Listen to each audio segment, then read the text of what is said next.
Alright, hi everyone, Miss Mildred here again. This time I'm here for English. Alright, remember our two main books. We have the learner's book and the activity book. Before schools were closed for this pandemic, we had carried both our books home. So I believe everyone has these two books already. This is the activity book, so I'll look at it later. Before that, before I can go to our topic for today, I want us to review what we have done through the term. Remember, every time we have fiction, non-fiction, and poetry. Fiction, non-fiction, and poetry. We started at Unit 4. So Unit 4, and we looked at tales from around the world.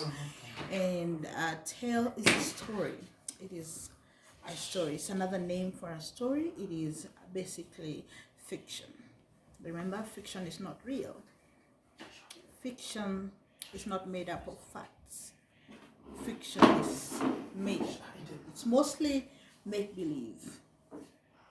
The purpose of fiction is to entertain.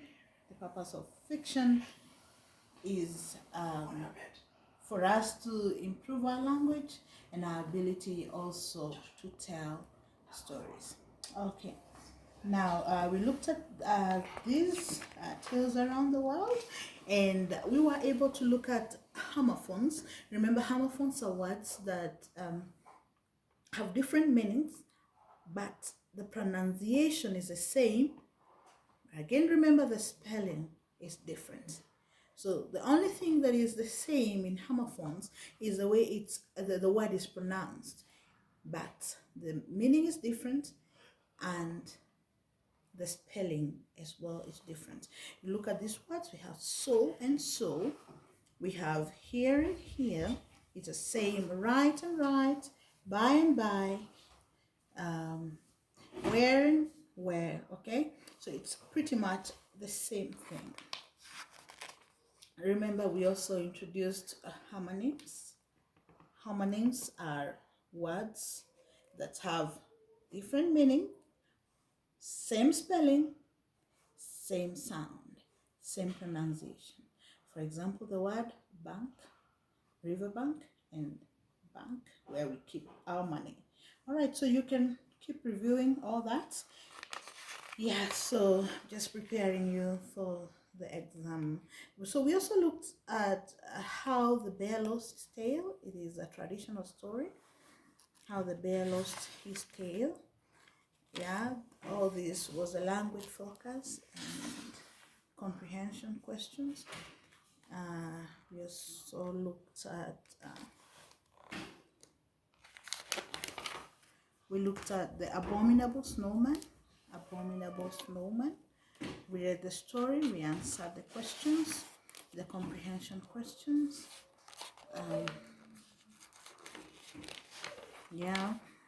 At the same time, for our grammar focus, we looked at prefixes. Prefixes are a group of letters that is added before the root word to change the meaning. We looked at prefix dis, prefix an. Those two change a word to make it the opposite. We also looked at connecting words, conjunctions, to make compound sentences.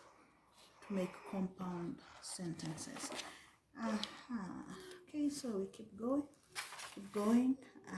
Yoshi the stone cutter, you've not forgotten that. All these I would like you to review, to revise. Not so much. Unit 4, Unit 5, and Unit 6.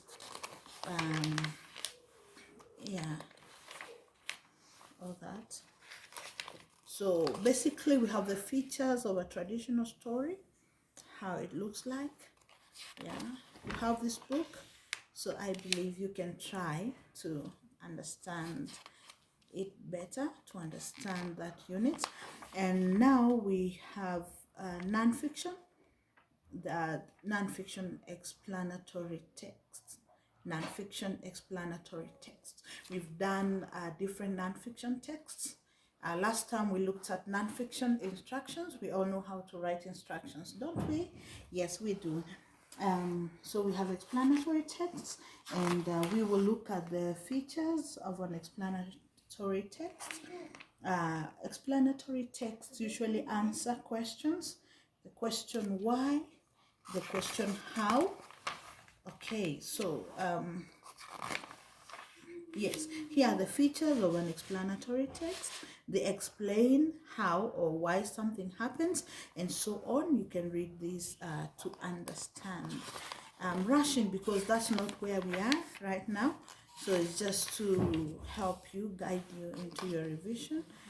Yeah, so these are more explanatory text samples of those, and building a den.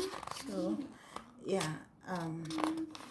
now we went through all this, and we did our unit review, and we were ushered into unit 6. Unit 6 is about poems by famous people.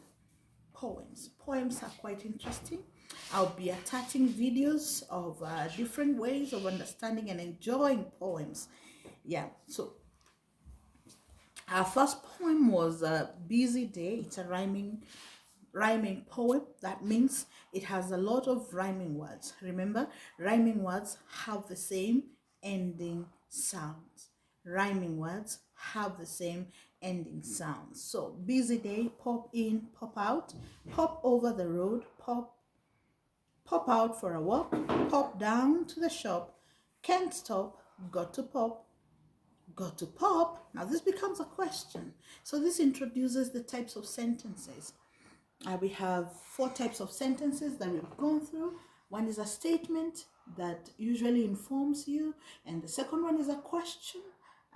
These sentences begin with question words. Question words are what, how, when, where, and all that.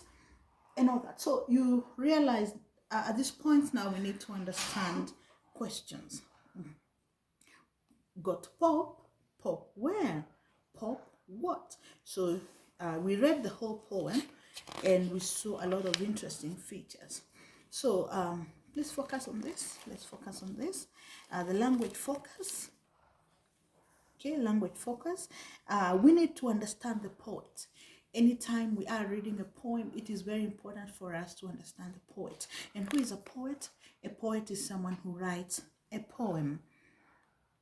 We did a biography of one of our poets, Julia Donaldson. Yeah, we also need to understand rhyme. We need to see if it's a traditional poem, mostly it's going to have rhyme. Most modern poems do not have rhymes, but rhymes are quite interesting. Then a line is simply just one line. Okay, like you realize this poem has many lines. If we were to count the lines, we have 1, 2, 3, 4, 5, 6, 7, 8, and until the end. So those are the lines of the poem. So who is the poet? The poet here is Michael Rosen. He's an amazing poet. I wish you could also look for more information about Michael Rosen. He's an interesting poet. Then we have the layout. The layout is basically how does the poem look like? When you look at it, how does it look like? What is the layout? And then we have repetition. I'd like you to read this again. These are things that I have taught you. We've done a lot about this in class, but it is good for us to review. Now we've also looked at riding down to Boxland. It's quite a strange land. It was interesting for me. I believe it was interesting too. If you look at this poem and this poem here, the layouts are different. The layout is different. But again, these poems have been written by the same person. The poet is the same. His name is Michael Rosen. So you look at the lines, has many lines, the lines, and then look at the layout. The layout is quite different. And again, it's a rhyming poem. You will notice there are a lot of rhymes in this poem. Okay, so I want to introduce something new that wasn't in the other language focus. The language of a poem, we have rhythm. You know, rhythm makes the poem interesting, a bit musical. When you are reading it, you feel the beat. Basically, rhythm, words that have not rhyme. Rhythm, the repeated sound pattern made by the words. A rhythm means the repeated sound pattern made by the words. As you read the poem, you realize it's, ta ta ta, And at this point is when we introduced a new poet.